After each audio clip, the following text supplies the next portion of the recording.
ಪಾಕಿಸ್ತಾನಕ್ಕೂ ನಮಗೂ ಏನೇನು ಸಂಬಂಧ ಇಲ್ಲ. ಇಲ್ಲಿ ಮುಸ್ಲಿಮರಿಗೆ ಮೋಸ ಮಾಡ್ತಿದೆ, ತೊಂದರೆ ಕೊಡ್ತಾರೆ. ಅವ್ರು ಯಾರ್ರೀ? ನಾವಿಲ್ಲ ಇಲ್ಲಿ. ನಮ್ಮ ದೇಶದಲ್ಲಿ ನಾವಿದ್ದೀವಿ. ಮುಸಲ್ಮಾನ್ಗಳಿಗೆ ನೋಡ್ಕೊಳಕ್ಕೆ ನಮ್ಮ ದೇಶದಲ್ಲಿ ನಾವಿದ್ದೀವಿ. ಅವ್ರು ಯಾರು? ಮೊದಲೇ ಅವ್ರ ದೇಶ ನೋಡೋಕ್ಕೆ ಹೇಳ್ಕೊಳಕ್ಕೆ ಹೇಳಿ. ಮೊದಲೇ ಆ ಪಾಕಿಸ್ತಾನ ದೇಶ ನೋಡ್ಕೊಳ್ಳೋಕೆ ಹೇಳಿ. ಆ ಬಡತನ ಇದೆಯಲ್ಲ ಅದು ನೋಡ್ಕೊಳ್ಳೋಕೆ ಹೇಳಿ. ಅಕ್ರಮ ಮನೆಗಳಿಗೆ ಸಕ್ರಮ ಯಾಕೆ ಮಾಡಬೇಕು ಸರ್ಕಾರ ಅನ್ನೋದು ಬಿಜೆಪಿ ಅವ್ರು ಕೇಳ್ತಾರೆ. ಈಗ ನಾನು ನಾಡ್ದು 31ನೇ ತಾರೀಕು ಬೆಳಗ್ಗೆ ನಾನು ಒಂದು ಪ್ರೆಸ್ ಮೀಟ್ ನಾನು ಬೆಳಗ್ಗೆ ಮಾಡ್ತೀನಿ. ನಾನು ಒಂದು 11 ಗಂಟೆಗೆ ಪ್ರೆಸ್ ಮೀಟ್ ಮಾಡಿ ನಾನು ಡೀಟೇಲ್ ಆಗಿ ವಿವರನ ಕೊಡ್ತೀನಿ. ಅಕ್ರಮನ ಸಕ್ರಮನ ಸರ್ ಇದರಲ್ಲಿ ಈಗ ಡೀಟೇಲ್ ಆಗಿ ವಿವರ ನಾನು ಕೊಡ್ತೀನಿ. ನಕಲಿ ದಾಖಲೆಯನ್ನು ಸೃಷ್ಟಿ ಮಾಡಿದ್ದಾರೆ ಅಂತಂದು ಇದೆ. ಎಲ್ಲರದು ಆಧಾರ್ ಕಾರ್ಡ್ ಇದೆ. ಈಗ ಅದಕ್ಕೆ ನೆನ್ನೆ ಮನೆ ಮುಖ್ಯಮಂತ್ರಿಗಳು ಉಪಮುಖ್ಯಮಂತ್ರಿಗಳು ಸೂಚನೆ ಕೊಟ್ಟಿದ್ದಾರೆ. ಡಾಕ್ಯುಮೆಂಟ್ ವೆರಿಫಿಕೇಷನ್ ಮಾಡಿ ಯಾರು ನಮ್ಮ ಕರ್ನಾಟಕದವ್ರು ಇದ್ದಾರೆ ಅವ್ರು ಮಾತ್ರ ಕೊಡಬೇಕಂತ ತೀರ್ಮಾನ ಮಾಡಿದ್ದೀವಿ. ಆಚೆಯವ್ರಿಗೆ ಒಬ್ರಿಗೂ ನಾವು ಕೊಡಲ್ಲ. ಸರ್ ವೇಣುಗೋಪಾಲ್ ಅವ್ರಿಗೆ ಬಂದಿದ್ದ ಕೂಡಲೇ ಸರ್ಕಾರದವ್ರು ನೀತಿನೇ ಬದಲಾಯಿಸ್ತಿದ್ದಾರೆ ಅನ್ನೋದು ಬಿಜೆಪಿ ಅವರು. ಇಲ್ರಿ, ವೇಣುಗೋಪಾಲ್ ಏನು ಇನ್ವಾಲ್ವ್ಮೆಂಟ್ ಇದೆ? ವೇಣುಗೋಪಾಲ್ ಈ ಥರ ಬಂದಿದೆ ಟಿ ವಿಯಲ್ಲಿ ನೋಡಿ ಅಂತ ಹೇಳಿದ್ದಾರೆ. ತಪ್ಪೇನಿದೆ? ನಮ್ಮದು ಒಂದು ನ್ಯಾಷನಲ್ ಪಾರ್ಟಿ ನಮ್ಮ ನ್ಯಾಷನಲ್ ಪಾರ್ಟಿ ಅವ್ರು ನಮ್ಮ ನಾಯಕರು.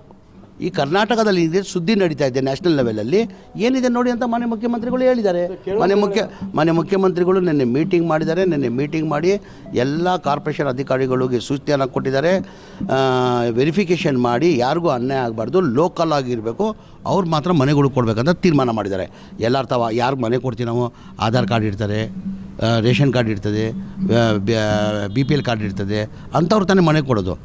ಅಂಥವ್ರು ಬಿಟ್ಟು ನಾವು ಕೊಡೋಕ್ಕಾಗ್ತದೆ? ಸಾಧ್ಯನಾ?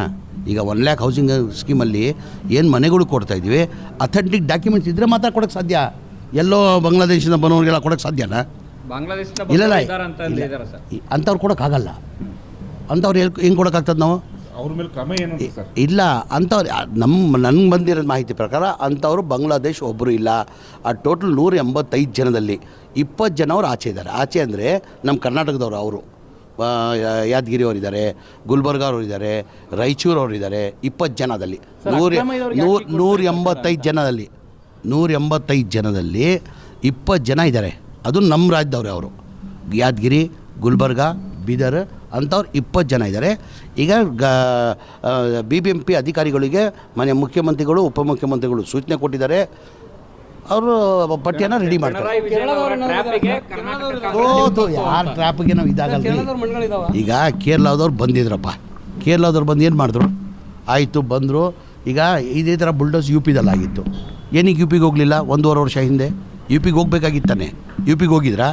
ಈಗ ಬರೇ ನೆಕ್ಸ್ಟ್ ಇಯರಲ್ಲಿ ಏಪ್ರಿಲಲ್ಲಿ ಚುನಾವಣೆ ಹಿನ್ನೆಲೆಯಲ್ಲಿ ರಾಜಕೀಯ ಮಾಡೋಕ್ಕೆ ಬಂದಿರೋದು. ಅವ್ರು ಬಂದ್ರಿಲ್ಲ. ಅವ್ರು ಬಂದು ಅಟ್ಲೀಸ್ಟ್ ಏನಾರು ಘೋಷಣೆ ಮಾಡಿದ್ರ ಆಯ್ತಪ್ಪ 180 ಜನ ಈ ಥರ ಬುಲ್ಡೋಸ್ ಮಾಡಿದ್ದಾರೆ ಅವ್ರ ಮನೆಗಳು, ನಮ್ಮ ಸರ್ಕಾರ ವತಿಯಿಂದ ಇಲ್ಲ ಪಾರ್ಟಿ ವತಿಯಿಂದ 100 ಮನೆ ಕಟ್ಕೊಡ್ತೀವಿ ಅಂತ ಏನಾರು ಹೇಳಿದಾರ? ಇದೇ ಥರ ಫ್ಲಡ್ಡಲ್ಲಿ ಮನೆಗಳು ಹಾಳಾಗಿತ್ತು ಕೇರಳದಲ್ಲಿ ಹೋದ ವರ್ಷದಲ್ಲಿ. ನಮ್ಮ ಕರ್ನಾಟಕ ಸರ್ಕಾರದಿಂದ ಮನೆ ಮುಖ್ಯಮಂತ್ರಿಗಳು 100 ಮನೆ ಕಟ್ಕೊಡ್ತೀನಿ ಅಂತ ಹೇಳ್ಬಿಟ್ಟು ನಮ್ಮ ರಾಜೀವ್ ಗಾಂಧಿಯಿಂದನೇ 100 ಮನೆ ಕಟ್ಕೊಡ್ತಾ ಇದ್ದೀವಿ ನಾವು. ಅಕ್ರಮ ಇರೋರಿಗೆ ಸಕ್ರಮ ಯಾಕೆ ಮಾಡಕ್ಕೆ ಕೊಡ್ತಿದೆ ಸರ್ಕಾರ? ಹಂಗಾರೆ ಬೇರೆ ಕಡೆನೂ ಹಿಂಗೆ ಮಾಡ್ತೀರಾ ಅಂತ?